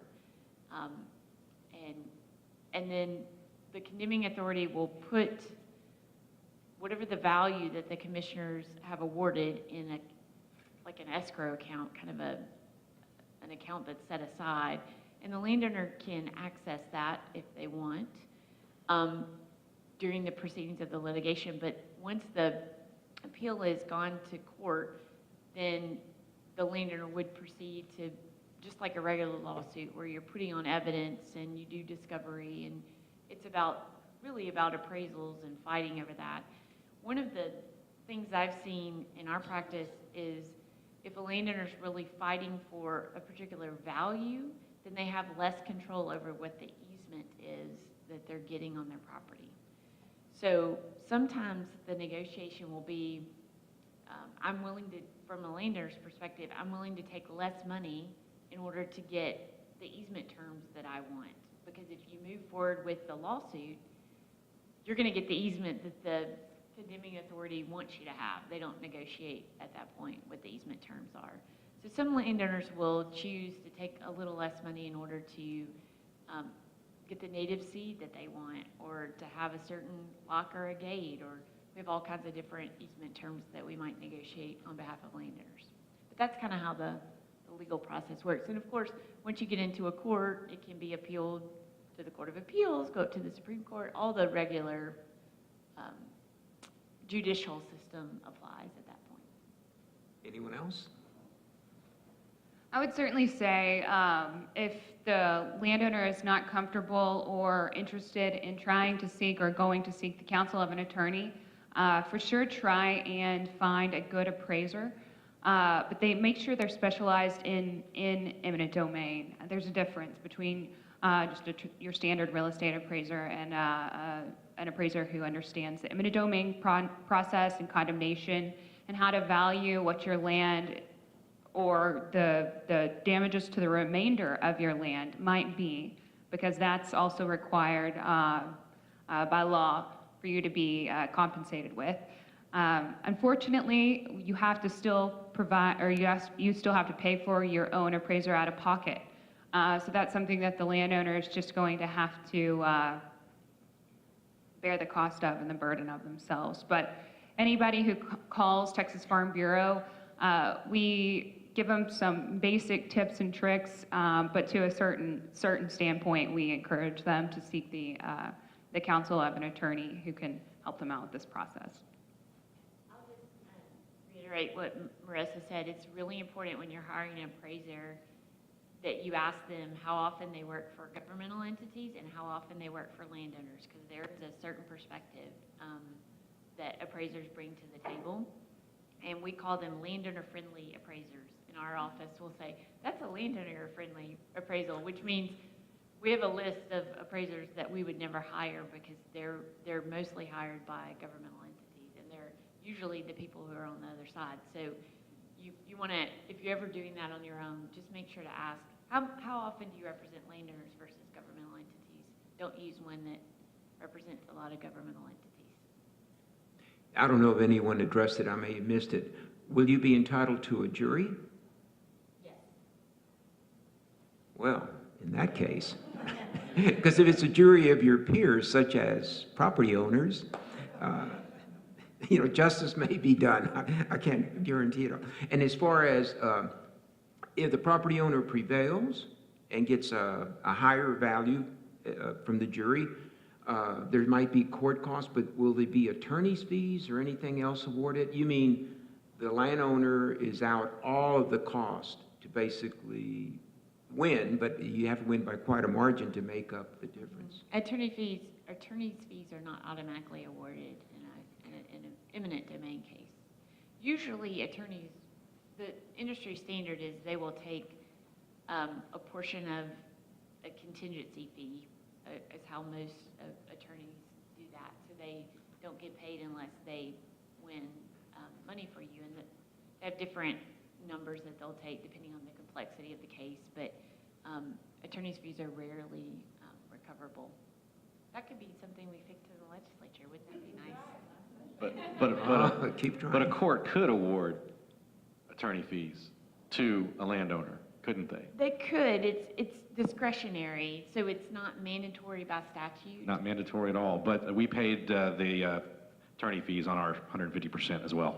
Well, I shouldn't say that. You're totally right. Attorney's fees can be awarded, and it's rare. It's a really. But it does happen. It does. I wouldn't bank on it. Let's put it that way. It definitely has to be, I think attorney's fees have to be paid whenever the entity is found to have not given a bona fide offer, which really means very basic things, which is they have to give an initial offer, wait a certain amount of time, then they have to give a final offer, wait a certain amount of time, and then the condemnation process then can continue. Actually proving if they negotiated in good faith is quite near impossible. And it's very difficult to get your attorney's fees paid for under that. So it can certainly be a challenge. Unfortunately, I would need 2 more hours to talk about advocating for allowing landowners to get their attorney's fees paid for within the eminent domain process. We push for that very strongly as a main point in our legislation last session, and we're overwhelmingly defeated on the basis of you are going to turn this process into an overly litigious system. It's going to be a trial lawyer's dream come true.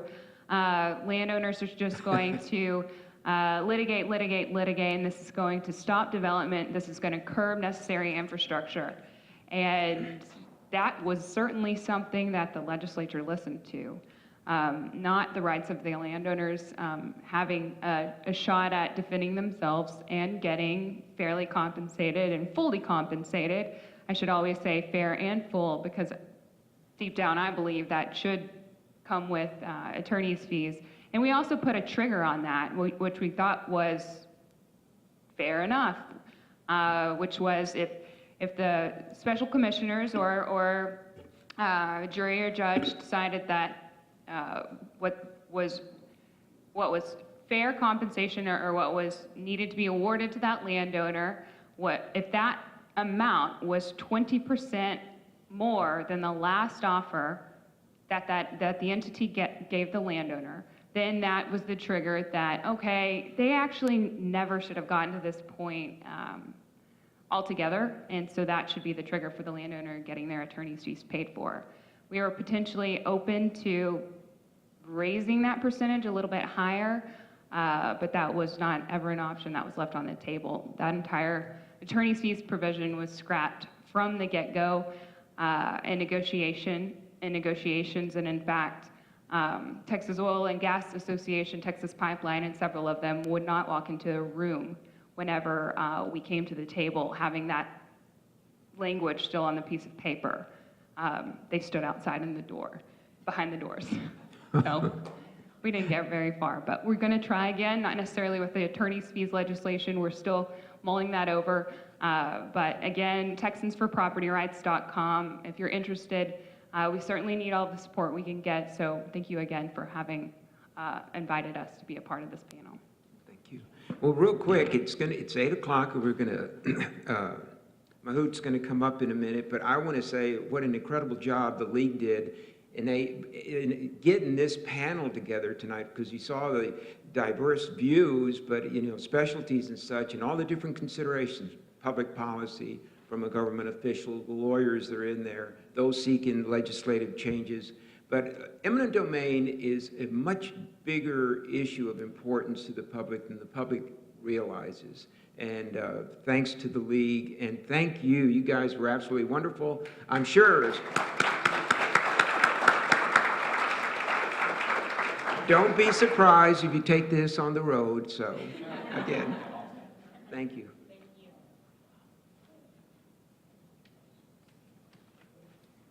Well, thank you all, especially the panelists. You guys did a great job.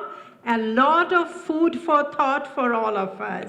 And what I would like to ask you and request you is, I'll give you my business card, but if you could send us some of the links that you are talking about, that we can either put it on our website or include it in our next newsletter, because that will be extremely helpful to people. And I certainly hope that the Pink House movie is on Netflix or Amazon. We would love to see the movie. And thank you all for coming and joining us. I want to thank our moderator on such a serious subject. He tried to make sure we get a few good laughs, and you guys were helpful in doing that. I also want to thank Charlotte, who is from NOWCast, and she had streamlined the video. It was all taped. It will be available on our website, hopefully tomorrow. So, those who couldn't join us in person can actually watch the video, and they can gain from the knowledge that you all have shared with us. So thank you, all of you, and thank you, our great moderator, Charlie Gonzalez.